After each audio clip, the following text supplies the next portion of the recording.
वो मैच करता था, compete करता था P3 के प्रोसेसर को। अच्छा था ये कि ख़ास तौर पे जब लोगों ने ये सिस्टम लेने शुरू किए और फिर ये गेमिंग वगैरह का जो है वो कॉन्सेप्ट आया, तो जो गेम वगैरह खेलने के शौकीन थे ना, वो एएमडी का जो है वो जो सिस्टम था एथलॉन था वो लिया करते थे। क्योंकि मार्केट में ये था कि भाई जो गेम्स वगैरह है ना वो एथलॉन प्रोसेसर के ऊपर जो है ना ज़्यादा बेहतर तरीके से चलते हैं, ग्राफिक्स जो है वो ज़्यादा बेहतर तरीके से व्यू होती है। तो पेंटियम 3 के मुकाबले में मतलब वैसे कंप्यूटेशनल जो है वो P3 ज़्यादा था। उसमें जो एड्रेस बस वगैरह थी आई थिंक वो एथलॉन से ज़्यादा बिट की थी, बट स्पीड एथलॉन की ज़्यादा थी। तो जो गेम्स वगैरह खेलने के शौकीन थे, उस ज़माने में बहुत ज़्यादा फेमस नीड फॉर स्पीड एक गेम हुआ था। जिस तरीके से आजकल पबजी वगैरह का बड़ा बूम आया हुआ है, हर दूसरा शख्स खेल रहा होता है। तो नीड फॉर स्पीड और इस तरह के जीटीए वगैरह के कुछ गेम्स थे, तो उसके लिए जो है ना वो कहते थे, या जिसके पास एएमडी होता था तो उस पे बड़ा बेहतरीन मतलब अच्छे तरीके से वो गेम चलता था। तो ये था। 1999 में ही जो है वो वेबलॉग का भी जो है वो जो कॉन्सेप्ट था वो ब्लॉग से जो है वो रिप्लेस किया गया। तो ब्लॉग का बेसिकली जो है वो कॉन्सेप्ट आया। उससे पहले वेब ब्लॉग्स थे, बट फिर ब्लॉग्स आने लगे, डिफरेंट फिर साइट्स आने लगी जिन पे जो है ना वो ब्लॉग्स वगैरह बनने लगे, जो अब तो डिफरेंट ही हो गया। तो वी लॉग और पता नहीं टर्म्स और जो है वो चेंज हो चुकी हैं। उसके साथ साथ जो है वो IPv6 का स्ट्रक्चर भी जो है वो 1999 में आ गया था। तो इंटरनेट प्रोटोकॉल वर्जन 6 है, IPv6 इंटरनेट प्रोटोकॉल है, ये इंटरनेट प्रोटोकॉल है और इसका वर्जन जो है वो 6 है। इससे पहले IPv4 चल रहा था, 5 चल रहा था, बट फिर IPv6 आया। और IPv6 एक अगेन कम्प्रीहेंसिव जो है वो एड्रेसिंग स्ट्रक्चर था। नेट के जो एड्रेसिंग वगैरह होते हैं, अगेन ये चीज़ें हम इस कोर्स में बिल्कुल भी नहीं डिस्कस करेंगे। डेटा कम्युनिकेशन के कोर्स में फिर आप डिटेल में देखेंगे कि किस तरीके से जो है वो एड्रेसिंग होती है और क्या होता है। ठीक है जी, ये था। फिर ईयर 2000 आ गया। ईयर 2000 में सबसे बड़ा मसला जो बिल्कुल इनिशियली आया ना, वो Y2K इशू था। इस Y2K इशू ने जो है ना पूरी दुनिया को बहुत ज़्यादा परेशान किया। This is year 2000K। तो ये ईयर 2000K या इसको मिलीनियम बग भी कहा जाता था। ये जो Y2K इशू था, ईयर 2000K इशू, या ये बेसिकली जो है वो मिलीनियम बग के नाम से था। तो जो ये Y2K था, या ये जो मिलीनियम बग था, ये बेसिकली था क्या, इसने पूरी दुनिया को बहुत ज़्यादा जो है वो परेशान तो किया, बट ये कोई सच परेशान किया। Y2K बग, मिलीनियम बग ही लिख देते हैं। ठीक है जी। अच्छा जी, बेसिकली इशू जो था ना वो ये था कि कहा ये जा रहा था कि जो आपका कंप्यूटर है उसमें प्रॉब्लम ये है कि वो डेट जो है जैसे ही यानी कि आपका 31 दिसंबर और 1999, और ये जो है वो कन्वर्ट होगा जनवरी 1 और 00 में। तो ये 00 जो है ना ये प्रॉब्लम है, इसको वो कंसीडर करेगा 1900। ये एक प्रॉब्लम था कि वो 00 को जो है वो 1900 लेगा, या इसको जो है वो 2000 जो है वो कंसीडर करेगा। So this problem is Y2K issue. तो इस पे बड़ी हाइप क्रिएट की गई पूरी दुनिया में Y2K इशू के ऊपर, कि जैसे ही जो है ना वो दिसंबर जो है वो 31 12 बजे के बाद जब डेट चेंज होगी, और डेट चेंज होके जब वो 2000 ईयर आएगा, तो 2000 जब ईयर आएगा तो फिर कंप्यूटर उस 2000 को 00 को जो है वो एज ए 1900 ले लेगा। और अच्छा, ये तो एक प्रॉब्लम ये जो सामने नजर आ रहा था। बेसिक जो इशू था ना वो ये था कि जो पुराने सॉफ्टवेयर थे ना, जो पहले के मतलब पुराने सॉफ्टवेयर बने हुए थे जो कि डिबेस में बने हुए थे, जिनकी प्रोग्रामिंग जो है वो डिबेस में हुई थी, कोबोल में बेसिकली हुई थी, डिबेस नहीं, कोबोल में प्रोग्रामिंग हुई हुई थी। जो पुराने सॉफ्टवेयर थे उसमें बेसिकली डेट को जो स्टोर करवाने के लिए आई थिंक 8 बिट शायद जो है वो रखे हुए थे। 8 बिट थे, 6 बिट थे, वट एवर जितने भी बिट्स थे, तो प्रॉब्लम ये था कि जब वो 1999 के बाद जब वो 2000 डेट जो जाएगी, तो 2000 जब डेट आएगी तो उसके लिए जो है ना वो एक बिट जो है वो एक्स्ट्रा रिक्वायर्ड थी। अब वो एक जेन्युइन प्रॉब्लम जो था ना, वो एक ये जेन्युइन प्रॉब्लम था। ये सारी चीज़ें तो फजूल जो है वो सामने लेकर आई गई। अच्छा, इस प्रॉब्लम को भी हुआ ये कि जिन भी कंपनीज में वो जो है वो कोबोल की सॉफ्टवेयर चल रहे थे, मतलब जिनकी प्रोग्रामिंग जो है वो कोबोल में हुई हुई थी, उनको पहले ही पता चल गया कि भाई ये प्रॉब्लम जो है वो ईयर 2000 में आएगा। तो उन्होंने या तो अपना सॉफ्टवेयर जो है वो रिप्लेस कर लिया, जो उनका सिस्टम था, या तो वो सिस्टम रिप्लेस हो गया। जिस तरीके से पाकिस्तान की बात करें तो पीआईए का सिस्टम था वो कोबोल में बना हुआ था, पाकिस्तान स्टील का सिस्टम था वो कोबोल में बना हुआ था, और शायद कुछ बड़ी कंपनीज होंगी जिनका सिस्टम कोबोल में था। तो पीआईए ने भी ये किया था कि वो अपना सिस्टम रिप्लेस कर लिया था, अपडेट कर लिया था। पाकिस्तान स्टील ने भी अपना सिस्टम जो है वो अपडेट कर लिया था। वर्ल्ड वाइड सिस्टम जो है वो अपडेट हो गए थे। अच्छा, एक जो प्रॉब्लम आई ना वो ये आई कि कोबोल के प्रोग्रामर अवेलेबल नहीं थे। कोबोल के प्रोग्रामर जो है वो अवेलेबल जो है वो नहीं थे। एक थोड़ा सा जो है वो इशू ये आया। अच्छा, फ्रंट पे जो इशू आया वो ये आया कि जनाब जैसे ही वो 2000 की डेट आएगी, 00 आएगा तो उसको रिकग्नाइज नहीं कर सकेगा। अच्छा, रिकग्नाइज नहीं कर सकेगा तो होगा क्या, पूरी दुनिया में एक हाइप क्रिएट हो गई कि जनाब वो होगा ये कि जो एरोप्लेन्स जो एयर में होंगे वो गिर जाएंगे और मिसाइल्स जो हैं वो फायर हो जाएंगे और पता नहीं दुनिया में बड़ी तबाही हो जाएगी। आप लोग तो डेफिनेटली, आप में से मेजॉरिटी शायद ही कोई होगा जो 2000 में पैदा भी हुआ हो, शायद कोई भी नहीं होगा। तो इतनी ज़्यादा हाइप थी, इतनी ज़्यादा हाइप थी, गो के उस ज़माने में सोशल मीडिया इतना ज़्यादा नहीं था। अगर हम अपनी इन्वायरमेंट की भी बात करें तो 2000 में जो है वो पीटीवी का ज़माना था, मतलब प्राइवेट चैनल्स तो यहाँ पे नहीं थे, बिल्कुल ही नहीं थे। बट होता क्या था कि पीटीवी की भी 9 बजे जो खबरनामा आया करता था, जो न्यूज़ आती थी, उससे बिल्कुल जस्ट 1 मिनट पहले जो है ना वो Y2K का एक ऐड आया करता था, Y2K सोल्यूशन कार्ड का, और जिसके लास्ट में जो है वो एक पंच लाइन ये होती थी कि grab it before it bugs you, या catch it before it bugs you. तो इस तरह की एक पंच लाइन जो है वो लास्ट में आया करती थी। तो जनाब हुआ ये कि इस चीज़ को जो है ना वो हाइप बना के पूरी दुनिया में बहुत सारे सॉफ्टवेयर सेल्स हुए, बहुत सारे बाकायदा हार्डवेयर यानी कार्ड्स सेल हुए, कंप्यूटर के मदरबोर्ड पे लगने वाले कार्ड्स, जिनको कहा जाता था कि Y2K solution card, Y2K solution software, Y2K bug resolver. तो पूरी दुनिया में कोई जो है वो बिलियंस ऑफ डॉलर का जो है ना वो हार्डवेयर और सॉफ्टवेयर जो है वो सेल हुए इस इशू को रिजॉल्व करने के लिए, जो कि बिल्कुल भी इशू नहीं था।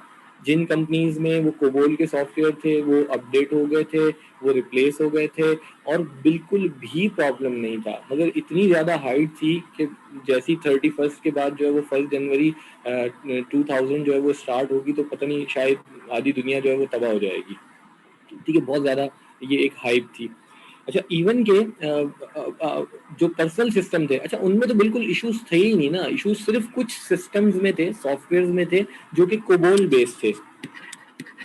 सिर्फ उनमें जो है ना वो प्रॉब्लम थी, क्योंकि वो प्रोग्रामिंग के टाइम पे जो है वो बिट्स जो उसमें एलोकेट की गई थी वो बिट्स कम थी। अच्छा, हम उस ज़माने में भी जो लोग हमारे पास आते थे उनको हम विंडोज़ में माइक्रोसॉफ्ट का जो ऑपरेटिंग सिस्टम विंडोज़ था उसमें डेट चेंज करके दिखाते थे कि भाई 2000 नहीं, ये 2020 और 3000 और पता नहीं क्या क्या डेट जो है वो जो विंडोज़ था वो क्या कहते हैं अपना शो करता था।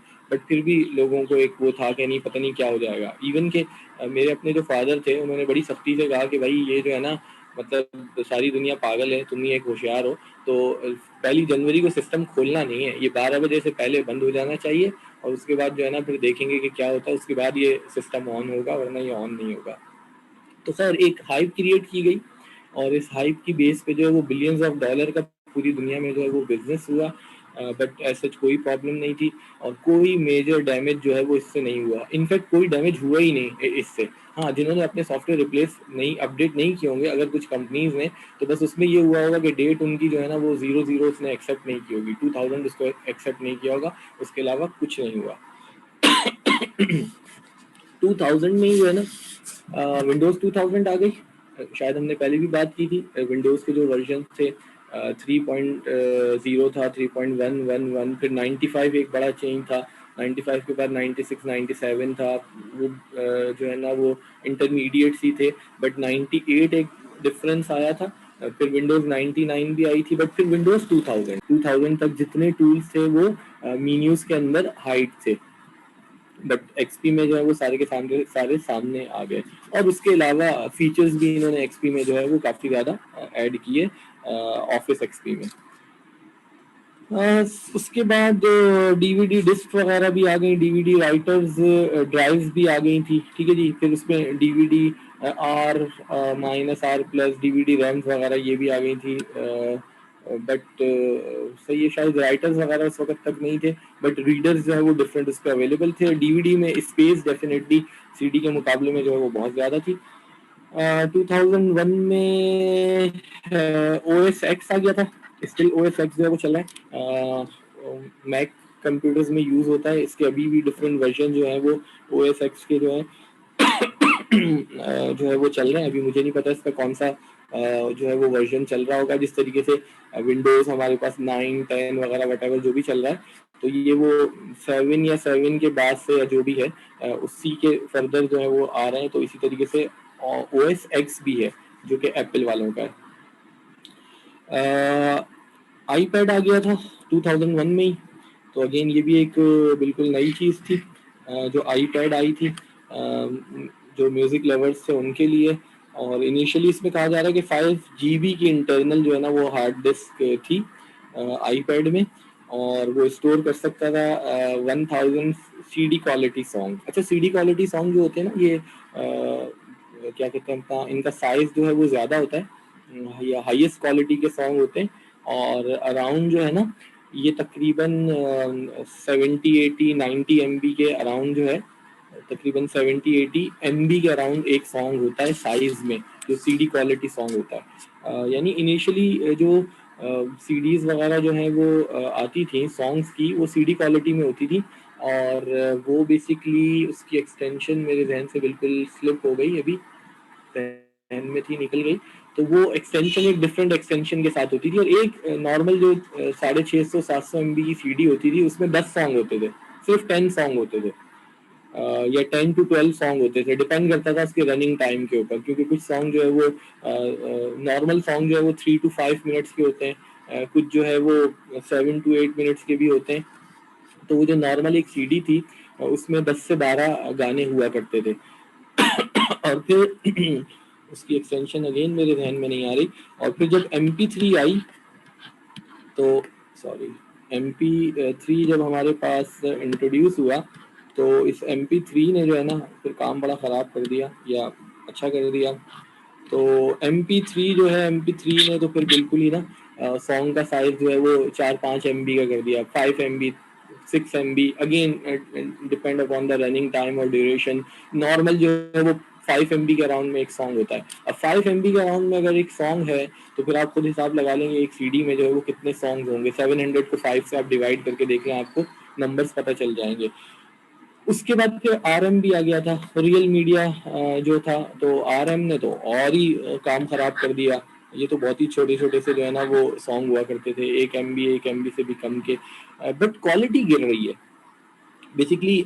MP3 हो गया या RM हो गया, ये आप लोग जो है वो फाइनल ईयर में अगर मल्टीमीडिया का कोर्स पढ़ेंगे तो उसमें इन चीज़ों को पढ़ेंगे। तो ये बेसिकली करता क्या है कि कंप्रेशन टेक्नोलॉजीज हैं, ये डिफरेंट कंप्रेशन के एल्गो हैं जो कि कंप्रेस कर देते हैं।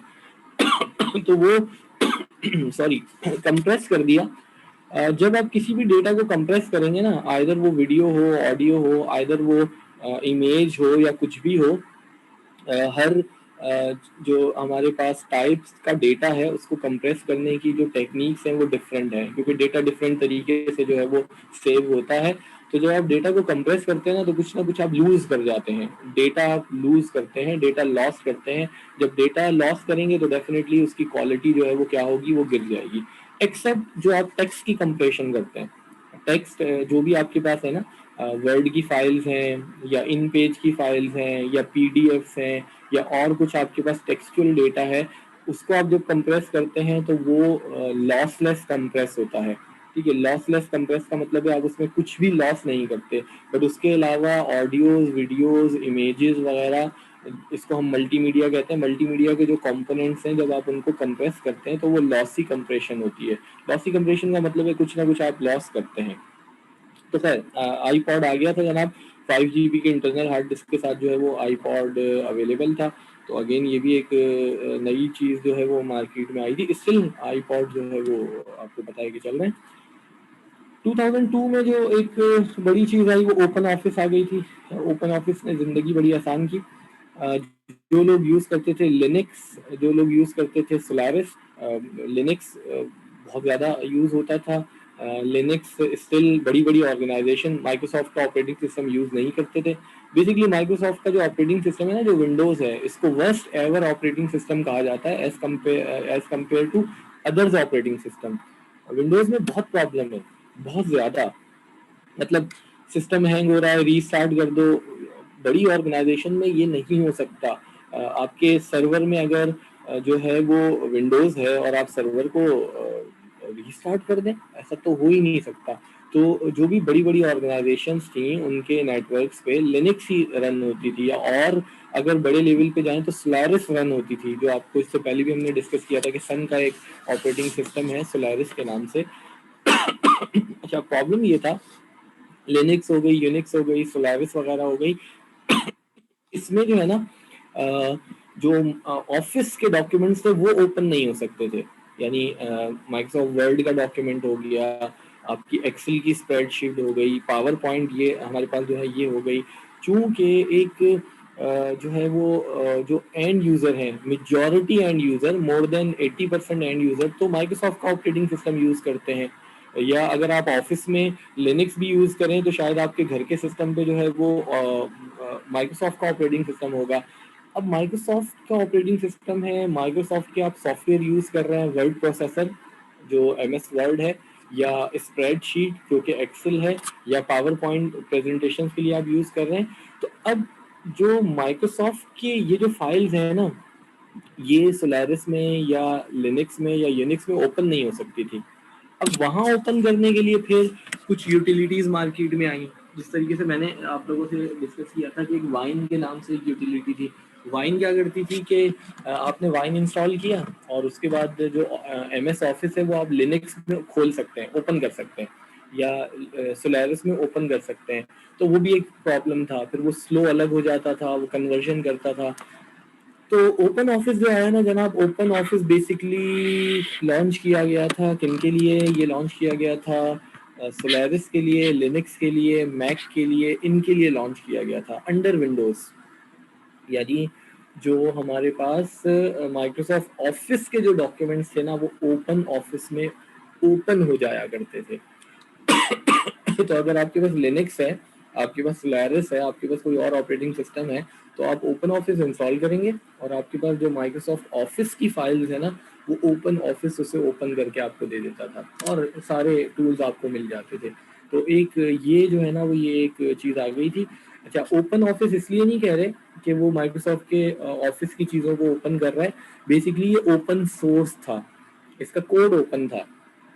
बेसिकली लिनक्स, सोलारिस वगैरह जो है ना, इनके कोड्स भी ओपन हैं। अच्छा, अब ओपन सोर्स इनको ऑपरेटिंग सिस्टम कहा जाता है। कोड ओपन का मतलब है कि कोड जो है वो आप इसका देख सकते हैं कि क्या है। कोई भी प्रोग्रामर इसके कोड को देख सकता है, उसमें कुछ चेंज कर सकता है, और ये इसकी एक ब्यूटी है। विंडोज़ में ऐसा नहीं है, विंडोज़ का कोड इन्होंने रिवील नहीं किया हुआ। आपको ऑपरेटिंग सिस्टम मिलेगा और उसका कोड को जो है वो रीड नहीं कर सकते, उसमें कुछ चेंज नहीं कर सकते, उसको आप जो है वो कस्टमाइज कोड के लेवल पे जाके नहीं कर सकते। तो ओपन ऑफिस जो है वो 2000 में आया था। 2002 में जो चेंज एक आया ना, डेवलपमेंट साइड पर आया डॉट नेट। माइक्रोसॉफ्ट ने जो है ना वो डॉट नेट जो है वो लॉन्च किया था। अगेन एक डेवलपमेंट इन्वायरमेंट है, न्यू इन्वायरमेंट फॉर डेवलपमेंट, जो प्रोग्रामर्स के लिए, जो प्रोग्रामिंग करते हैं, डेवलपमेंट करते हैं, कुछ भी आप सिस्टम डेवलप कर रहे हैं, वट जो भी कर रहे हैं, तो वो डॉट नेट का एक प्लेटफॉर्म आया। डॉट नेट में फिर अगेन बहुत सारी फैसिलिटीज आ गई। इससे पहले अगर हम बात करें तो हम 2002 से पहले यूज़ कर रहे थे, लेट सपोज अगर हम वीबी की बात करें तो विजुअल बेसिक यूज़ कर रहे थे। यानी एक विजुअल लैंग्वेज की अगर बात करें तो उसमें वीबी यूज़ कर रहे थे, वीबी का शायद वर्जन 6 हम यूज़ कर रहे थे, ठीक है जी। था अच्छा था, मतलब सारे काम हो रहे थे उसमें। इसी तरीके से वेब डेवलपमेंट के लिए जो हम जावा यूज़ कर रहे थे, वीबी स्क्रिप्ट यूज़ कर रहे थे, या 2002 में हम पीएचपी वगैरह भी यूज़ कर रहे थे। बट डॉट नेट ने ना सबको एक ही प्लेटफॉर्म पे जो है ना वो इकट्ठा कर दिया, और इसके फीचर्स भी बहुत जो है वो इन्हेंस्ड फीचर जो है वो डॉट नेट में जो है वो मिल रहे थे। और वेब बेस्ड सर्विसेज भी जो है वो यहाँ पे देखें लिखा हुआ है कि software application feature easy to use web based services, तो वेब बेस्ड सर्विसेज भी इसमें जो है वो बहुत आसानी से मिल रही थी। तो डॉट नेट भी अगेन डेवलपमेंट एनवायरनमेंट में जो है ना वो एक बड़ा चेंज था। अच्छा, फिर एक और भी इसमें जो चीज़ें हमने भी इसको यूज़ किया, इससे पहले वेब बेस्ड जो हमारे पास सर्विसेज थी, लेट्स सपोज हम वीबी यूज़ करते थे, वीबी स्क्रिप्ट, जावा स्क्रिप्ट यूज़ करते थे। तो था ये कि अगर आप एक वेबसाइट बना रहे हैं, अगेन ये अभी चीज़ आप नहीं अंडरस्टैंड शायद कर पाएंगे, तो वेब एप्लीकेशन जो होती हैं उनमें सर्वर साइड होती है और क्लाइंट साइड होती हैं। तो होता ये था कि जब हम वेबसाइट वगैरह बनाते थे तो उसमें सर्वर साइड की जो प्रोग्रामिंग होती थी वो हम जावा स्क्रिप्ट पे करते थे, और जो क्लाइंट साइड पर होती थी वो हम वीबी स्क्रिप्ट पर करते थे। वीबी स्क्रिप्ट जो है वो सर्वर साइड को सपोर्ट नहीं करती थी। अच्छा, अगेन लोग माइक्रोसॉफ्ट को जो प्रोग्रामर थे वो कहते रहते थे कि आप सर्वर साइड पे काम करें, सर्वर साइड पे काम करें, बट माइक्रोसॉफ्ट एंड यूजर्स के ऊपर थोड़ा कम ही तवज्जो देता है, ठीक है। फिर हुआ ये कि जो सन कंपनी है जिनकी जावा है, जावा ने ये किया कि क्लाइंट साइड टेक्नोलॉजी लॉन्च कर दी। जावा सर्वर साइड थी, इन्होंने क्लाइंट साइड की टेक्नोलॉजी लॉन्च की। जब क्लाइंट साइड की टेक्नोलॉजी लॉन्च की तो जो प्रोग्रामर थे, लेट्स सपोज मैं प्रोग्रामर था, हम लोग उस ज़माने में वेब जो है डेवलपमेंट किया करते थे, तो हमने कहा यार ठीक है, फिर जावा स्क्रिप्ट ही यूज़ करते हैं, ये क्लाइंट साइड को भी सपोर्ट करता है, सर्वर साइड को भी सपोर्ट करता है। तो जब डेवलपर शिफ्ट होने लगे ना, तो फिर एकदम माइक्रोसॉफ्ट ने कहा नहीं, ये गड़बड़ हो रही है, जो हमारे यूजर्स हैं वो हमारे हाथ से निकल रहे हैं। तो इन्होंने कहा कि अब स्क्रिप्टिंग में ही जो है ना वो सर्वर साइड को भी जो है वो हम अप्रोच करते हैं। तो फिर जब डॉट नेट आया तो डॉट नेट जो है वो क्लाइंट और सर्वर दोनों को जो है वो एक साथ और इजीली जो है वो और एफिशिएंटली हैंडल करता था। तो फिर डेफिनेटली वो सारे प्रोग्रामर जो है वो स्विच करके डॉट नेट के ऊपर आए।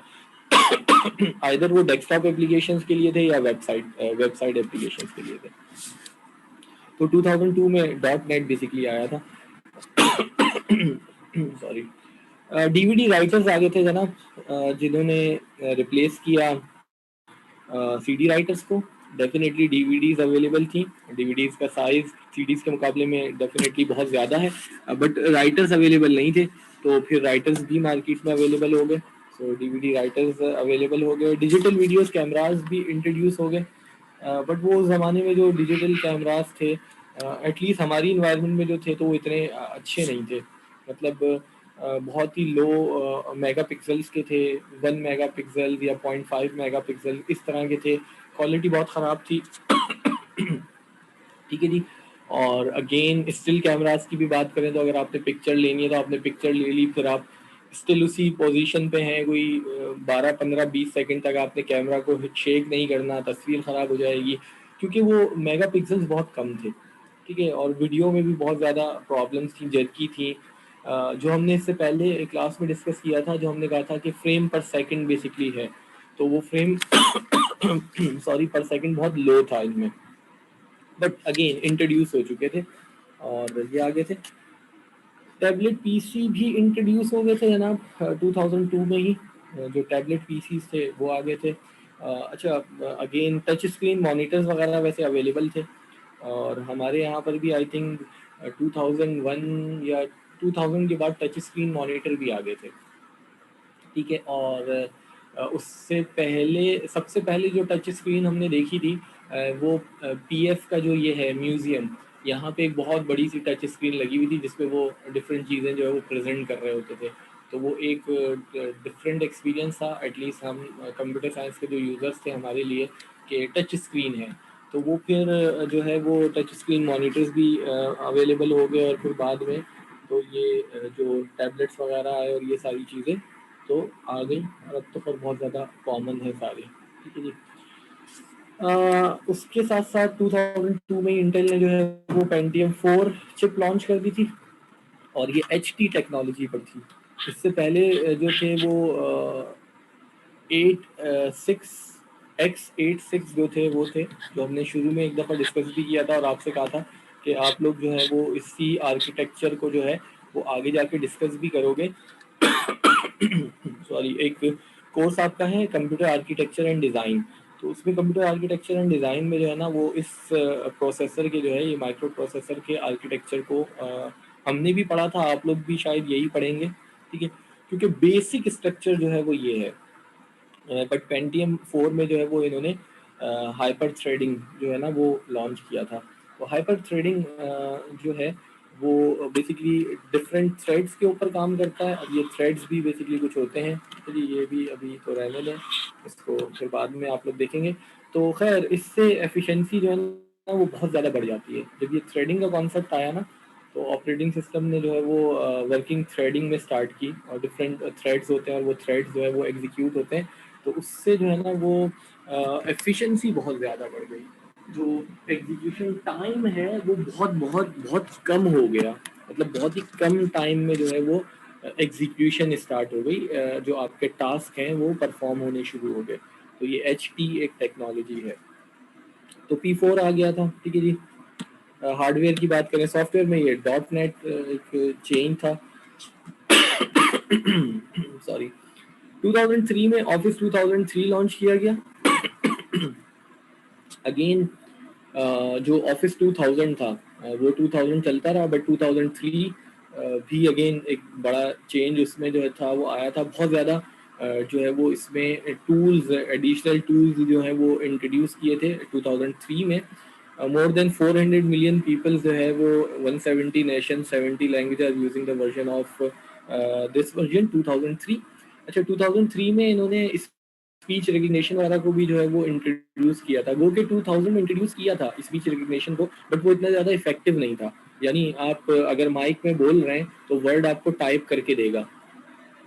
तो अब आप लोगों के लिए बहुत मतलब ऐसी चीज़ होगी कि ये कौन सा मुश्किल है। आप लोग अपने मोबाइल्स में भी ये करते होंगे ना, अगर आप लोग जीबोर्ड यूज़ कर रहे हैं तो जीबोर्ड क्या कर रहा है, आप ने अगर कोई मैसेज टाइप करना है तो आप अगर बोल रहे हैं उर्दू में बोल रहे हैं तो वो उर्दू में पूरा मैसेज टाइप करके दे देगा आपको।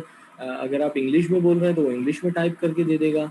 अगर आपने उसको जो है वो रोमन इंग्लिश किया हुआ है तो आप उर्दू में बोल रहे हैं वो रोमन इंग्लिश में टाइप करके दे देगा। आप मतलब जिस भी लैंग्वेज में बोलेंगे आपका जीबोर्ड जो कि आपके पास ये जो आपका मोबाइल है इसमें है, वो आपको टाइप करके दे देता है, और बहुत ही मतलब एफिशिएंटली टाइप करके देता है। मैं तो ये कहूँगा कि उसकी एक्यूरेसी जो है वो शायद 95-98% के अराउंड है।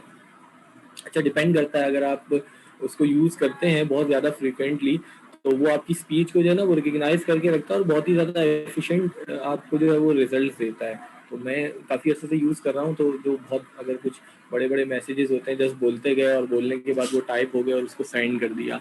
तो बट 2000 में ये फर्स्ट टाइम आया। अच्छा, हमने भी 2000 इंस्टॉल करके जब उसमें कुछ बोला तो वो पता नहीं क्या कुछ वर्ड में जो है वो मिल गया जिसमें गार्बेज ज़्यादा था, क्योंकि बहुत सारी चीज़ें इफेक्ट करती है ना, नॉइस, बोलने का एक्सेंट और स्टाइल, और फिर सराउंडिंग की इन्वायरमेंट और ये वो। अब जीबोर्ड में तो ऐसा कुछ भी नहीं है।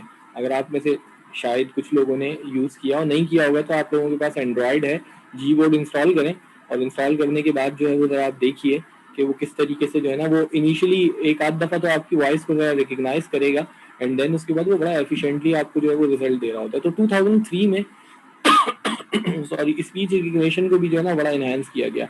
उसके अलावा भी काफ़ी अच्छे फीचर्स 2003 में आए। तो 2003 भी बड़ा जो है ना वो वर्ल्ड वाइड बड़ा बहुत ज़्यादा पॉपुलर जो है वो माइक्रोसॉफ्ट का जो है वो एक ये मतलब कमर्शियली लॉन्च जो है वो सॉफ्टवेयर था। मोर देन 400 मिलियन पीपल ने जो है ना इसको बाय किया।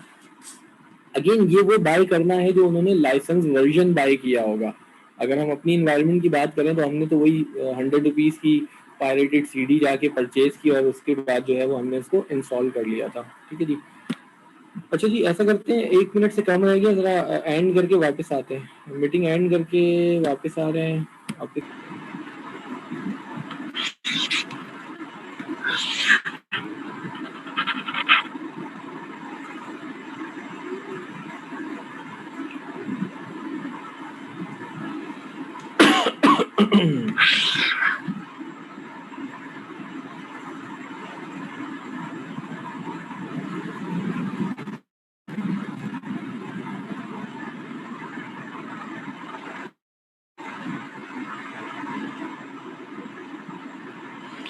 चले जी, उसके बाद अच्छा, उम्मीद है अगर आपकी सीआर मौजूद हो तो मैंने अटेंडेंस भी ले ली होगी। मैक्सिमम मेरे पास 18 स्टूडेंट जो है वो शो हो रहे थे। ठीक है जी, तो चले 2003 में तो एक तो हमने कहा कि ऑफिस आ गया था। ठीक है जी, उसके साथ साथ जो है 2003 में जो चेंज आया ना वो वाईफाई आ गई। वाईफाई ब्लूटूथ ये 2003 में लॉन्च हुआ, और ये टेक्नोलॉजी आ चुकी थी। जो ऑपरेटिंग सिस्टम थे उनमें इनकॉर्पोरेट कर दी गई वाईफाई को और ब्लूटूथ को, कि वो सपोर्ट करें। डेफिनेटली हार्डवेयर सपोर्ट भी चाहिए थी और वो होनी चाहिए। फिर हार्डवेयर तो आपके पास आ गया, टेक्नोलॉजी भी आपके पास आ गई, वायरलेस टेक्नोलॉजीज भी आपके पास आ गई, बट सॉफ्टवेयर भी ऐसा होना चाहिए, ऑपरेटिंग सिस्टम भी जो है वो कैपेबल होना चाहिए, जो उसको जो है वो पिक कर सके, रीड कर सके उस डेटा को जो कि थ्रू वायरलेस टेक्नोलॉजी आएगी।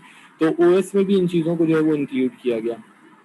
माइक्रोसॉफ्ट की बात करें तो इनके कुछ पैचेस आ गए थे, सर्विस पैक्स, उन्होंने उसको अपडेट किया ऑपरेटिंग सिस्टम को, जो कि वायरलेस टेक्नोलॉजी को जो है वो सेंस कर सकता था, उसको मैनिपुलेट कर सकता था, ये आ गया। वायरलेस कीबोर्ड, वायरलेस माउस हमारे पास आ गए थे। होम नेटवर्क वायरलेस आ गए थे। ठीक है, यहाँ पे तो S H wireless home network नहीं थे अगर 2003 की बात करें, बट वायरलेस कीबोर्ड और माउस जरूर आ गए थे, और ये ब्लूटूथ पर बेस करते थे। वो ब्लूटूथ पर ऐसे थे कि आपके पास वायर से एक डिवाइस कनेक्ट होती थी आपके सिस्टम के साथ, और वो जो डिवाइस थी उसमें ब्लूटूथ था, और आपका अगर माउस है तो माउस भी वो ब्लूटूथ माउस था। अगेन अच्छी खासी रेंज थी, आई थिंक कोई अराउंड 10 मीटर्स की रेंज थी। तो 10 मीटर्स की रेंज में जो है ना वो आप माउस से अपने सिस्टम को क्या कर सकते थे, ऑपरेट कर सकते थे। अच्छा, वैसे घर पे यूज़ के लिए तो एक बड़ा अजीब सी बात थी कि आपने एक डेस्कटॉप रखा हुआ है, और डेस्कटॉप में आपने वो माउस जो है वो वायरलेस वाला कनेक्ट किया, उसकी डिवाइस भी है, वहीं बैठे हुए हैं, और वहीं आपके हाथ के पास माउस भी है और आपके पास वो भी है। सिर्फ फ़ायदा ये था कि वो माउस में वायर नहीं लगी हुई थी। बट फ़ायदा इसका जो है ना वो जो इंस्टीट्यूशंस थे या ऑर्गेनाइजेशन थी वहाँ पे था। लेट सपोज यूनिवर्सिटीज़ वगैरह में जो है वो था ये कि, या इंस्टीट्यूशन वगैरह में जब आप प्रेजेंटेशन दे रहे हैं तो अब वायरलेस माउस है आपके हाथ में है, सिस्टम आपका जो है वो कनेक्टेड है क्या कहते हैं अपना मल्टीमीडिया प्रोजेक्टर के साथ, और आप स्टेज पे खड़े हुए जो है वो प्रेजेंटेशन दे रहे हैं जिस तरीके से हमने भी यूज़ किया।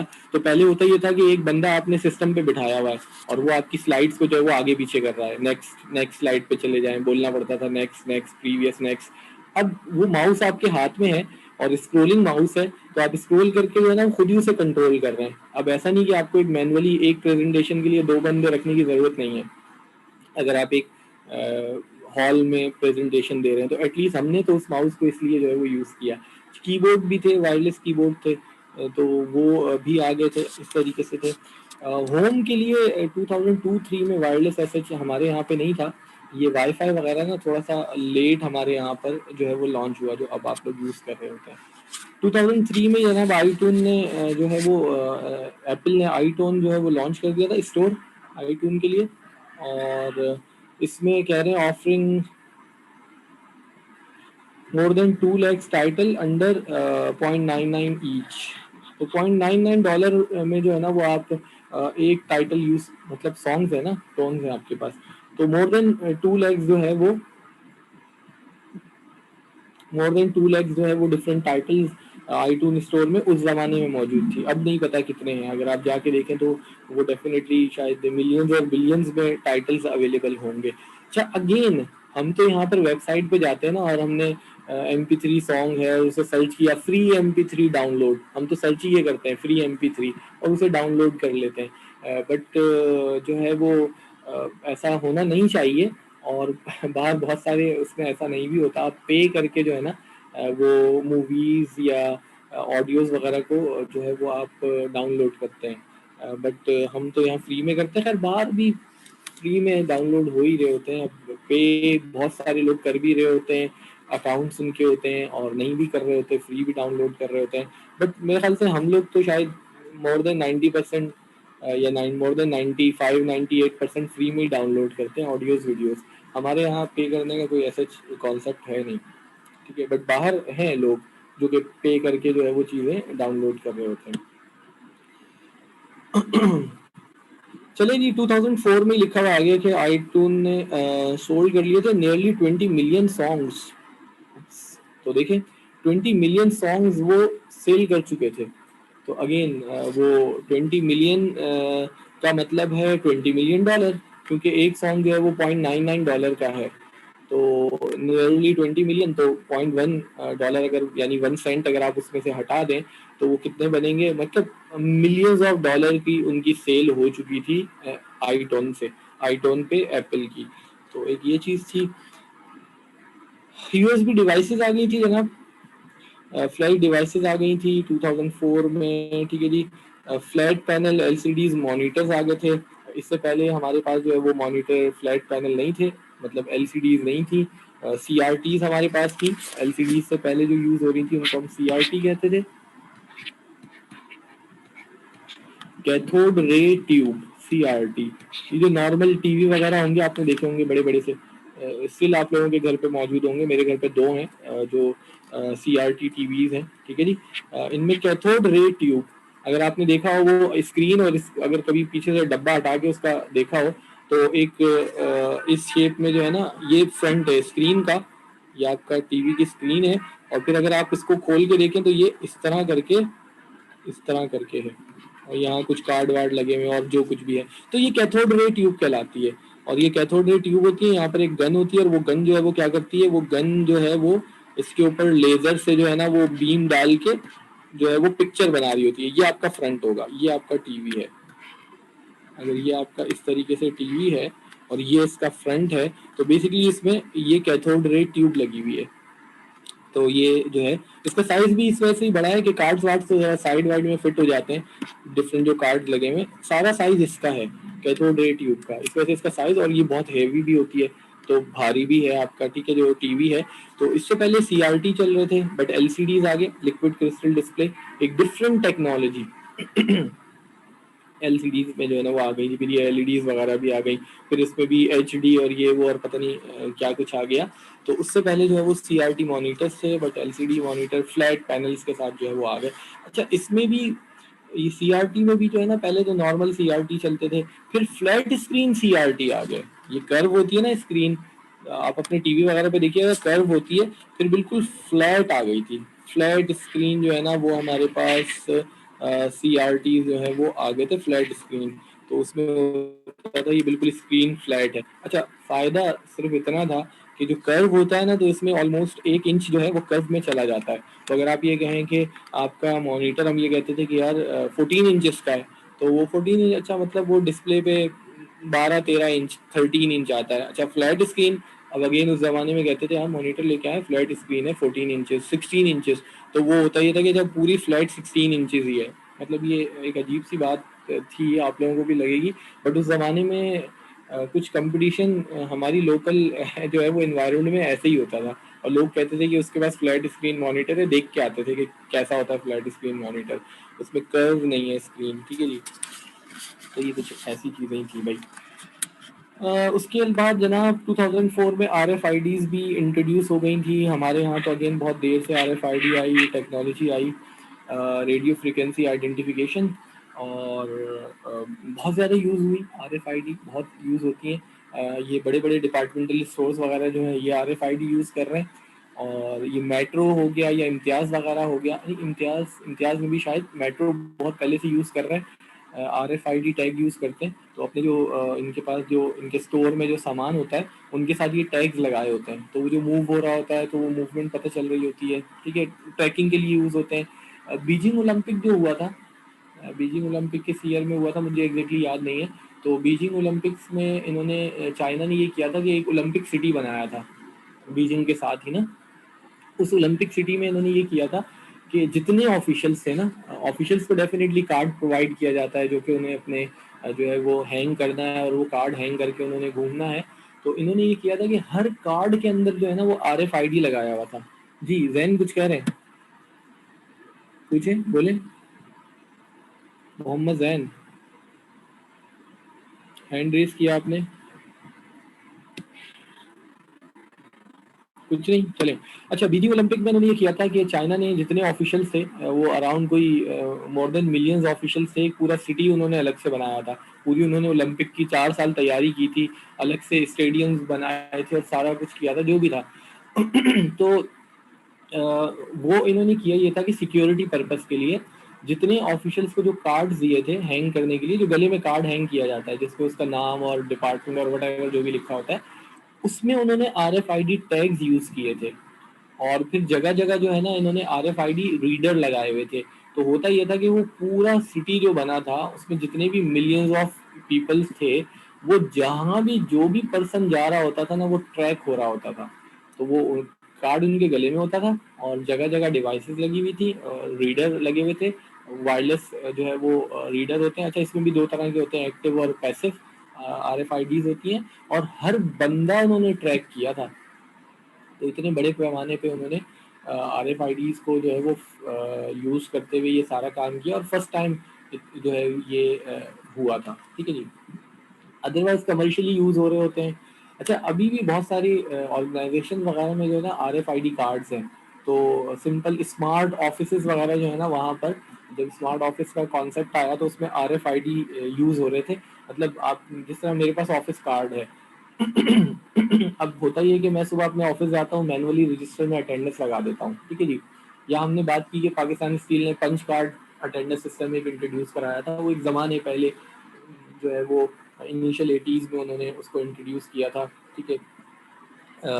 या हम अपने अगर डिपार्टमेंट की बात करें तो पहले हम मैनुअली अटेंडेंस लगाते थे, फिर हुआ ये कि वो स्वैप कार्ड हमारे बना दिए और जो एंट्रेंस थी, एंट्रेंस के ऊपर जो है उनका रीडर लगा दिया। आप जैसे डिपार्टमेंट में एंटर होंगे, वो स्वैप कार्ड जो है वो स्वैप करेंगे डिवाइस में से, उसके साथ सिस्टम कनेक्टेड है, अटेंडेंस लग जाएगी। अभी भी आप जब डिपार्टमेंट में आएंगे ना तो देखिएगा, जो हमारी बैक एंट्रेंस है जहाँ से शायद आप लोग आएंगे वहाँ दरवाजे के पास वो मशीन लगी हुई है, बट खैर वो यूज़ नहीं हुई। उसके बाद हुआ ये कि थंब का भी आ गया, बहुत सारी ऑर्गेनाइजेशन में आया थंब से अटेंडेंस लगाने के लिए। बट स्मार्ट ऑफिस में क्या होता है, आपका ऑफिस कार्ड है, उसमें जो है वो RFID जो है वो लगा हुआ है। अब है ये कि आप जैसे ही ऑफिस में एंटर हुए ना, आपकी अटेंडेंस खुद ब खुद लग जाएगी। RFID रीडर है, उन्होंने आपके कार्ड को रीड किया, आपकी अटेंडेंस लग गई। अच्छा, एक उसका फायदा और भी है, आप अपने ऑफिस में जहां जहां भी जाएंगे ना, आप ट्रैक होते रहेंगे। आप जिस जगह बैठेंगे आप ट्रैक होते रहेंगे, पता चल जाएगा कि आप अपनी सीट से उठ के किसी भी दूसरे की सीट पे या किसी भी ऑफिस में कितनी देर बैठे हैं। तो वो पूरा आपका, पूरे आप जब तक आप ऑफिस में रहेंगे ना, आपका सारा ट्रैकिंग हो रही है, सारा टाइम कैलकुलेट हो रहा है। तो स्मार्ट ऑफिस जो है उसमें RFID जो है वो यूज़ स्टिल हो रही हैं, और एक पूरा स्मार्ट ऑफिस होता है। तो खैर ये 2004 में जो है वो इंट्रोड्यूस हुआ था। स्मार्टफोन्स जो है वो ओवर टेक्स्ट PDA 2004 में हमने जो बात की थी।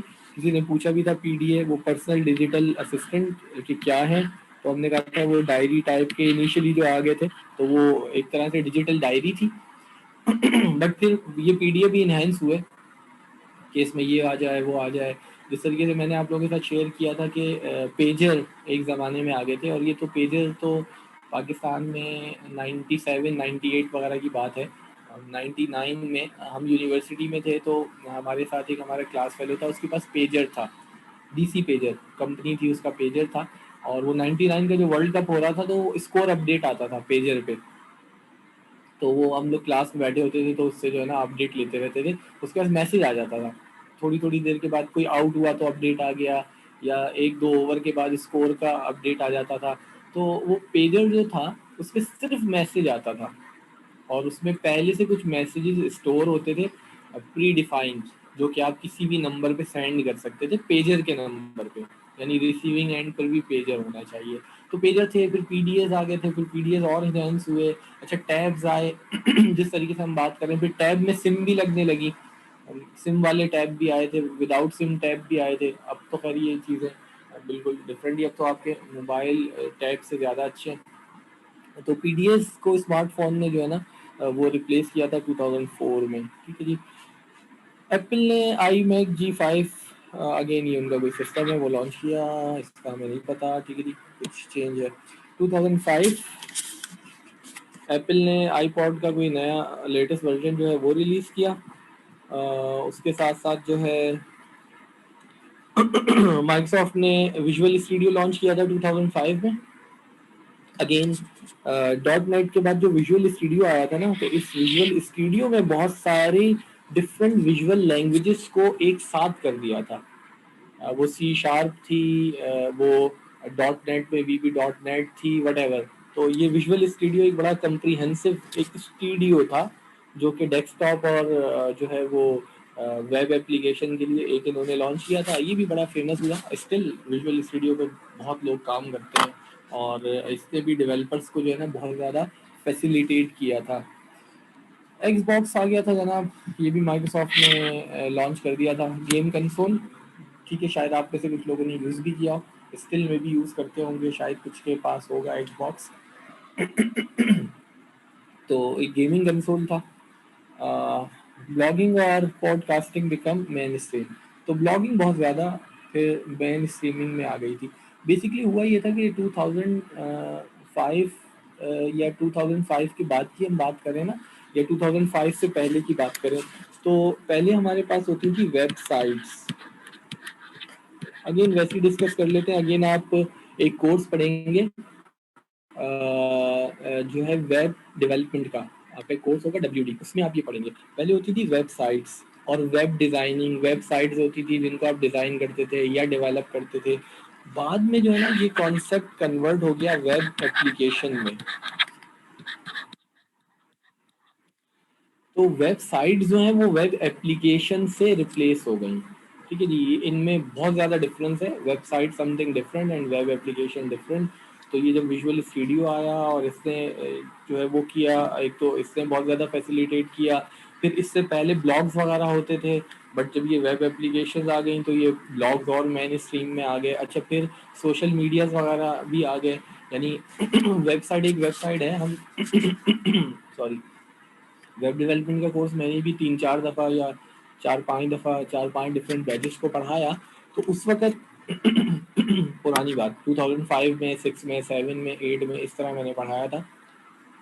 तो उस वक्त हम स्टूडेंट को समझाने के लिए कहते थे कि यार ये देखो, ये यूनिवर्सिटी की वेबसाइट है, वट एवर कोई भी वेबसाइट है। और उसके कंपैरिजन में हम बताते थे फेसबुक, फेसबुक हो गया, या उस ज़माने में सोशल मीडिया का एक और फोरम था जो कि फेसबुक से पहले बड़ा फेमस हुआ था। वो मेरे जहन से निकल गया, सॉरी। वो फेसबुक से पहले एक सोशल मीडिया का फोरम बड़ा फेमस हुआ था, हम खुद उस फोरम पे थे, यूज़ ही नहीं किया तो भूल गए। तो स्टूडेंट को कंपैरिजन में वो बताते थे कि वेबसाइट और वेब एप्लीकेशन में क्या डिफरेंस है। वेब एप्लीकेशन एक आपने बना दी और उसके साथ फिर जितनी भी एप्लीकेशन कोई भी थर्ड पार्टी बनाती जाएगी और उसके साथ अटैच होती जाएगी। तो एक एप्लीकेशन के साथ डिफरेंट एप्लीकेशन अटैच होते होते होते होते वो एक ह्यूज एप्लीकेशन बन जाएगी। वेबसाइट में ऐसा नहीं है। वेबसाइट के साथ आप उसको लिंक करेंगे और फिर साइट था, खैर वो तो एक कॉन्सेप्ट ही ख़त्म हो गया, एक डिफरेंट कॉन्सेप्ट जो है वो आ गया। और फेसबुक जब आया ना तो इसने तो वेब एप्लीकेशन को बड़ा ही बूम कर दिया। फिर एप्लीकेशन बननी शुरू हो गई, फिर वो किस तरीके से कनेक्ट होंगी। फिर सोशल मीडिया नेटवर्क जो है वो उस पर एक अलग ही डिबेट शुरू हो गई थी।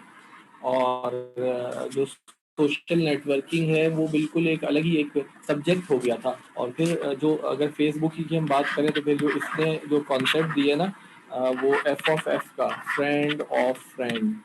और फिर ये फ्रेंड ऑफ फ्रेंड भी जो है ना वो उसमें पता नहीं कितने जो है ना वो ये ऐड होना शुरू हो गए, friend of friend of friend of friend. और ये सोशल नेटवर्किंग का एक कॉन्सेप्ट आया और ये 2000 जो है वो 9-10 पे इस पर बहुत काम हुआ। 2010 के अराउंड में कह लें, प्लस माइनस 1 ईयर ऊपर नीचे कर लें, तो सोशल नेटवर्किंग पे बहुत काम हुआ, बहुत ज़्यादा रिसर्च हुई, बहुत ज़्यादा काम हुआ। तो ये सारी चीज़ें आई। 2003 में जनाब प्ले स्टेशन लॉन्च हो गया था, play station 3। May be play station Xbox ना भी हो तो प्ले स्टेशन तो बहुत सारे लोगों ने यूज़ किया ही होगा।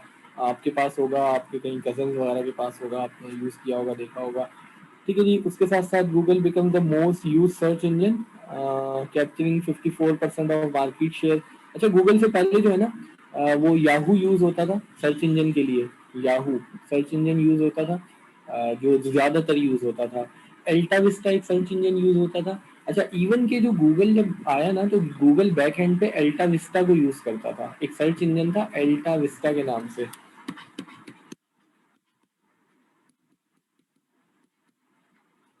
याहू यूज़ होता था, याहू सर्च इंजन, और अल्टा विस्टा यूज़ होता था। मेजॉरिटी जो एंड यूज़र थे वो याहू यूज़ करते थे। कुछ अल्टा विस्टा भी यूज़ करते थे, मतलब काफ़ी सारे यूज़ करते थे। अल्टा विस्टा बेहतर था याहू से, ठीक है। और गूगल जब लॉन्च हुआ तो इन्होंने भी बैक एंड पे अल्टा विस्टा को किया, बाद में शायद इन्होंने बाय कर लिया था अल्टा विस्टा को, और फिर गूगल, तो फिर गूगल गूगल हो गया। अब हर बंदा गूगल ही यूज़ कर रहा होता है, याहू तो शायद कोई यूज़ नहीं करता। हमने जिस ज़माने में इंटरनेट स्टार्ट किया था तो खैर गूगल तो था ही नहीं, 2099 98 99 में तो याहू यूज़ करते थे या अल्टा विस्टा वगैरह यूज़ करते थे। तो गूगल ने खैर मार्केट जो है वो कैप्चर की। इंटेल ने इंट्रोड्यूस कोर टू टू कर दिया था, ठीक है। पेंटियम सीरीज से हट के फिर कोर सीरीज जो है वो आ गई थी, और ये हमारे पास आ गया था, which is contain 291 million transistor, ठीक है जी। तो इतने कुछ ट्रांजिस्टर कोर टू टू में यूज हो रहे थे। मैक का प्रोसेसर भी यूज हो गया था। आईबीएम ने कुछ लॉन्च किया था जनरेशन लैंग्वेज, ब्लू जीन के नाम से जो है वो उसको यूज़ किया था, ठीक है जी। तो एक ये चीज़ भी मार्केट में आ गई थी, ब्लू जीन्स भी काफ़ी चली। 2007 में माइक्रोसॉफ्ट ऑफिस 2007 एक तो ये आया। इससे पहले वो जो 2004 के बाद जो है ना वो इंटरमीडिएट ही चल रहे थे। 2007 अगेन ये फिर एक प्रॉपर स्यूट आया था और बिल्कुल डिफरेंट, ठीक है। बहुत सारे डिफरेंट फीचर्स के साथ जो है विस्टा ऑपरेटिंग सिस्टम भी लॉन्च कर दिया माइक्रोसॉफ्ट ने 2007 में। विंडोज़ विस्टा ये लॉन्च किया था, इसने भी बहुत मार्केट जो है वो कैप्चर की। ब्लू रे टेक्नोलॉजी आ गई थी जनाब, ब्लू रे आई, और ये एक डिफरेंट टेक्नोलॉजी थी, ख़ास तौर पे जो हमारे पास वीडियोस के लिए थी, इस पर आई और बहुत ज़्यादा इसने पॉपुलैरिटी जो है वो ब्लू रे ने जो है वो अगेन गेट की थी। एचडी डीवीडीज भी आ गई थी, डीवीडीज तो ऑलरेडी थी, फिर हाई जो है वो डेंसिटी डीवीडीज भी आ गई थी। स्पेस ज़्यादा थी, quality as compared to simple DVD ज़्यादा थी। कोर टू डू में कुछ और फीचर्स भी आ गए, ठीक है, जाने दें इसको। आईफोन ने जनाब 2,70,000 जो है वो सेल्स की थी फोन इन फर्स्ट 2 days। तो आईफोन जो इंट्रोड्यूस हुआ 2 दिन में ही 2,70,000 फ़ोन, सही है। आईफोन ने बड़ी मार्केट जो है वो कैप्चर की। स्टिल जो है वो वर्ल्ड वाइड जो है वो आईफोन ने बहुत बड़ी मार्केट जो है कैप्चर की हुई है। 2008 माइक्रोसॉफ्ट इंट्रोड्यूस विंडोज सर्वर 2008, सही जी, which is the successor of 2003। तो जो 2003 में था विंडोज सर्वर 2003, उसके बाद फिर कोई सर्वर साइड पे कोई इतना ज़्यादा नहीं था। फिर 2008 में जो है ना वो विंडोज सर्वर 2008 आया और उसने 2003 को जो है वो रिप्लेस किया था। Online social networking continue to grow popularity, ये जो भी हमने बात की कि 2005 के बाद सोशल मीडिया तो आ गए थे ये सोशल नेटवर्किंग के, बट जो सोशल नेटवर्किंग का स्ट्रक्चर है, अभी मैंने आपसे कहा कि 2010 के अराउंड में +-1, तो 2008 में इसकी पॉपुलैरिटी होने लगी सोशल नेटवर्किंग की। फिर 2009 2010 में इसमें बहुत ज़्यादा रिसर्च शुरू हो गई कि सोशल नेटवर्क्स किस तरह के होते हैं। आई थिंक 2010 में जो है वो 2010 या 11 में, मुझे तो खैर अपने उसका ही याद ही नहीं है, हमने भी एक पेपर लिखा था, मेरा और सरफरहान जो है जो इंचार्ज हैं डिपार्टमेंट के, हमने एक सोशल नेटवर्क पे जो है ना वो 70 ग्रेड फॉर सोशल नेटवर्क एक पेपर राइट किया था।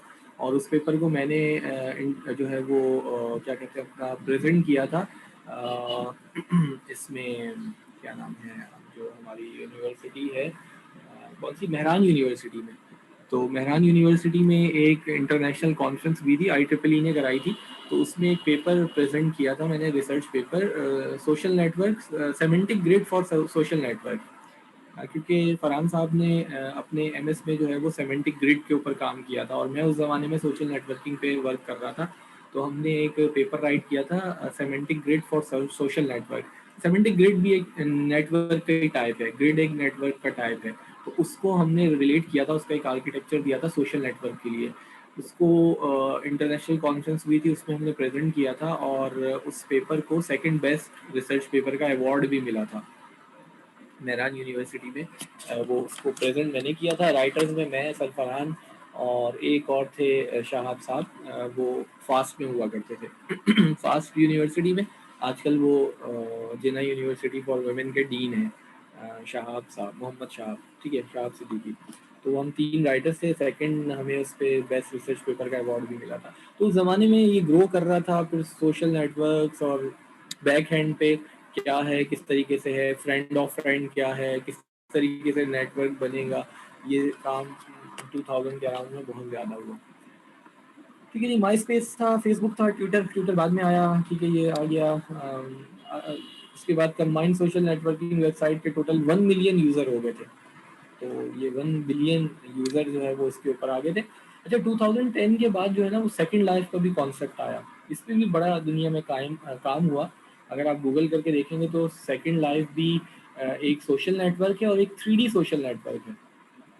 बट सेकंड लाइफ जिस तरीके से एकदम सेकंड लाइफ ने बूम किया वर्ल्ड वाइड, और सेकंड लाइफ पे जिस तरीके से डेवलपमेंट शुरू हुई बहुत ज़्यादा, दुनिया की बड़ी बड़ी companies, airline, store second life के ऊपर आने लगे। और अब फिर पता नहीं वो क्या हुआ। अच्छा, अगेन मैंने भी कुछ पिछले शायद 2 3 4 साल में उसको ज़रा देखा नहीं कि सेकंड लाइफ गया कहाँ। अदरवाइज वैसे सामने नहीं आया जैसे आना चाहिए था सेकंड लाइफ को, अगर चेक कीजिएगा अगर आप लोगों के पास टाइम हो तो।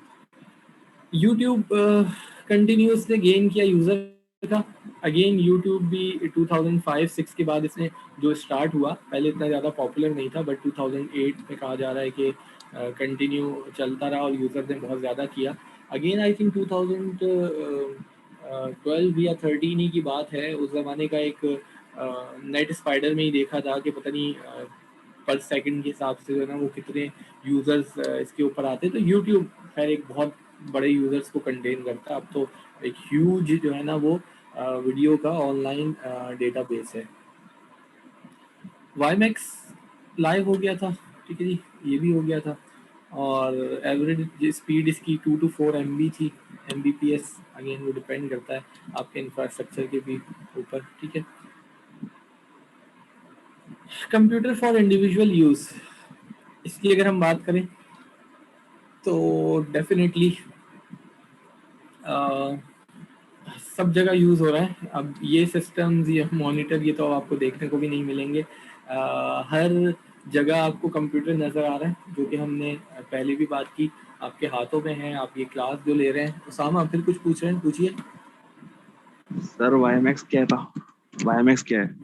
यार वाईमैक्स जो है ना ये आपका जो है वो बेसिकली ये आपके वीडियो, म्यूजिक, वॉइस, इनको जो है ना वो क्या कहते हैं अपना एक्सेस करने का था। जिस तरीके से आपका ये आईपॉड आया था और उनका स्टोर था, इसी तरीके से जो है ना वो वाईमैक्स का था, जो कि वीडियो ऑडियो के लिए जो है वो एक क्या कहते हैं आपका, आपको एक क्या कहना चाहिए, इंटरफेस जो है वो प्रोवाइड किया गया था। और ऑनलाइन इंटरफेस था, या आप सिंपल कह लेंगे वेबसाइट है, या कुछ इस तरीके से कह दें। एक स्टोर आपके पास है जो कि आपको डिफरेंट जो है वो प्रोवाइड कर रहा था। अच्छा, आईपॉड में तो बेसिकली था ये, जो हम उसकी बात करें वहाँ से तो आप सिर्फ आईपॉड के लिए डाउनलोड कर सकते हैं, आप कनेक्टेड हैं और इसी पे डाउनलोड कर सकते हैं। वाईमैक्स से ये है कि आप डिफरेंट सिस्टम्स पे डिफरेंट जो भी टेक्नोलॉजी यूज़ कर रहे हैं, टेक्नोलॉजी की बात हम ये करते हैं कि ऑपरेटिंग सिस्टम जो भी यूज़ कर रहे हैं, तो उसके लिए जो है वो कैपेबल है। उसके साथ साथ जो है वो इसने आपको जो है वो वीडियो कॉल्स वगैरह की भी जो है ना वो फैसिलिटी दी हुई थी, ठीक है जी, एंड टू एंड पे। अच्छा, वीडियो कॉल्स की कैपेबिलिटी तो इसमें आई हुई थी, मगर वॉइस मैसेजेस की कैपेबिलिटी जो है ना इससे बहुत पहले भी थी। मैंने जो अपना पहला ईमेल अकाउंट बनाया था वो बनाया था वन बॉक्स के ऊपर, ठीक है जी। एक उस ज़माने में तो वेबसाइट्स होती थी, एक वेबसाइट ही थी वन बॉक्स। तो वन बॉक्स जो है वो फैसिलिटी, ये बात है 97 की आई थिंक ना। तो वन बॉक्स आपको ये फैसिलिटी देता था कि एक तो आप ईमेल करते हैं और उसके साथ साथ ना आप वॉइस मेल भी कर सकते हैं। तो ये एक बड़ा अच्छा, और ये वन बॉक्स ने ये फीचर्स थोड़ा बाद में दिया था। मतलब जिस ज़माने में वन बॉक्स पे मैंने अकाउंट बनाया 97 में, ईमेल अकाउंट बनाया था, तो 2 3 साल, या हमारे जो क्लास फेलोज वगैरह थे हमने वन बॉक्स पे ही बनाया। याहू पे फिर बाद में जाके, याहू पे तो याहू पे नहीं, हॉटमेल पे, फिर हॉटमेल पे आ गया था, तो हॉटमेल पे तो शायद 98 99 वगैरह में हॉटमेल पे अकाउंट बनाया। वो भी इसलिए क्योंकि हॉटमेल ने फैसिलिटी दी थी मैसेंजर की, हॉटमेल मैसेंजर था। तो वो जो आई, और वो भी बिल्कुल एक नई चीज़ थी कि आप जो है वो मैसेजेस कर रहे हैं, मतलब अगर आप अवेलेबल हैं, आप मतलब हॉटमेल की आईडी और आपके पास मैसेंजर है, एमएसएन मैसेंजर था वो, आप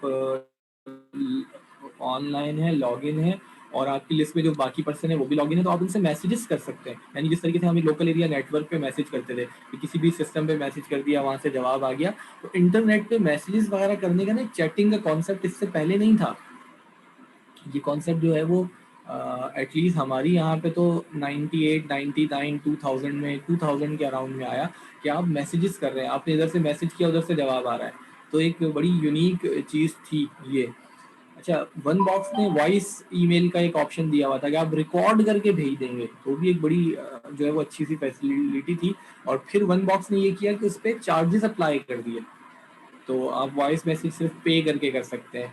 और उसके बाद फिर वन बॉक्स का हुआ ये कि वो फ्लॉप शायद इस वजह से भी हुआ कि उन्होंने ईमेलिंग पे भी जो है ना वो चार्जेस अप्लाई किए।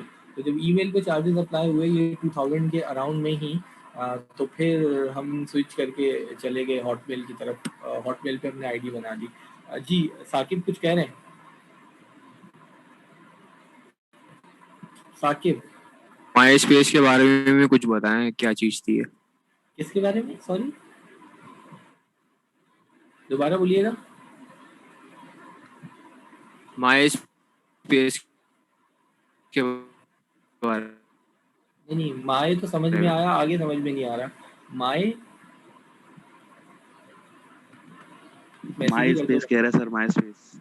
अच्छा माई स्पेस, माई स्पेस के बारे में कुछ पता? मुझे नहीं पता माई स्पेस के बारे में। अच्छा देखिए, ये मैसेज भी इन्होंने कर दिया, ठीक है। अच्छा सर क्लास कब तक है, ये तो अजीब सा मैसेज आया है। बस अभी क्लास ऑफ होगी, हमारी मीटिंग एंड होगी तो हम एंड कर देंगे। माई स्पेस कह रहे हैं, तो I don't know about my space. ठीक है, होगा कुछ, गूगल करके देखें, माई स्पेस ही लिखा साकिब ने, ठीक है जी। तो गूगल करके देखें, मिल जाएगा। इंटरनेट पे इतनी, मतलब इंटरनेट पे कह रहा हूँ, कंप्यूटर से रिलेटेड देखें।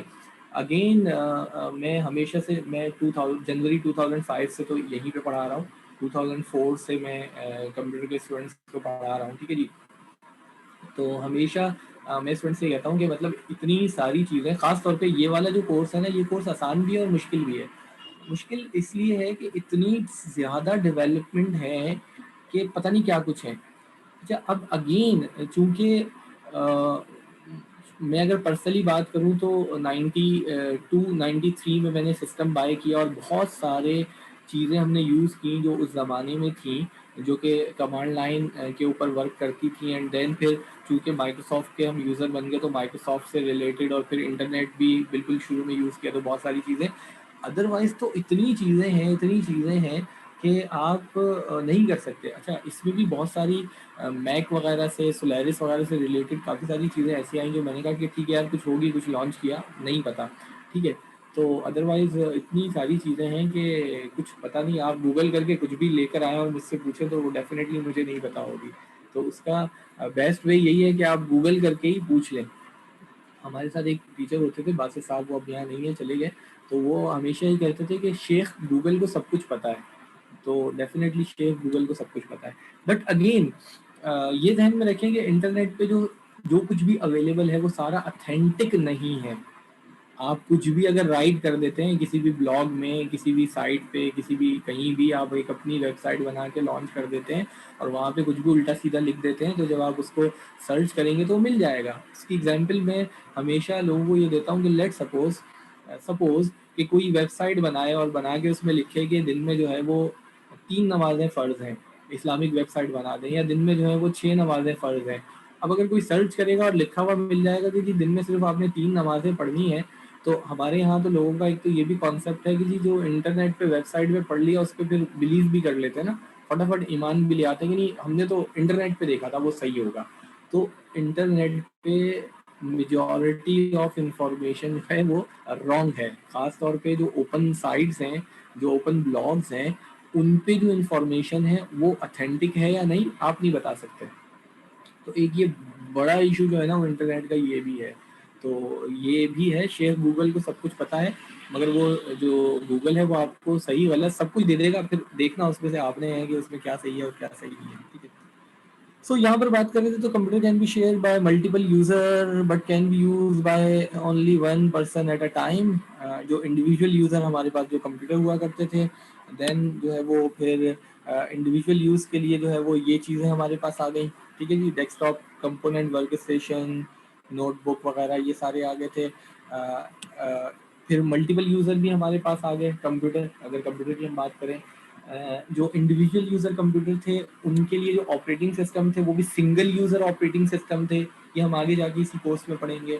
जब मल्टीपल यूजर आए तो फिर मल्टीपल यूजर ऑपरेटिंग सिस्टम भी आ गए, ऐसा ऑपरेटिंग सिस्टम जो एक ही सिस्टम में एक से ज़्यादा यूजर्स को जो है वो क्या करेगा, फैसिलिटेट करेगा। तो ये चीज़ें भी आ गई कंप्यूटर फॉर इंडिविजुअल यूज़, ठीक है जी। ये तो ये चीज़ आ गई, इंडिविजुअल आप यूज़ कर रहे होंगे, लेट सपोज लैपटॉप है, दूसरे हमारे पास जो सिस्टम्स हैं ये चीज़ें आ गई। ये डेस्कटॉप कंप्यूटर्स हमारे पास आ गए, बहुत ज़्यादा यूज़ हुए।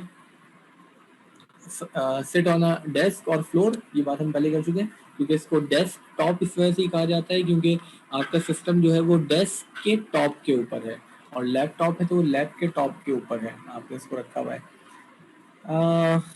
डिफरेंट लोकेशंस पे, डिफरेंट जगहों पे यूज़ हो रहे हैं, ठीक है जी। स्कूल्स में, घरों में, ऑफिस में बहुत ज़्यादा ये यूज़ हुए, ठीक है।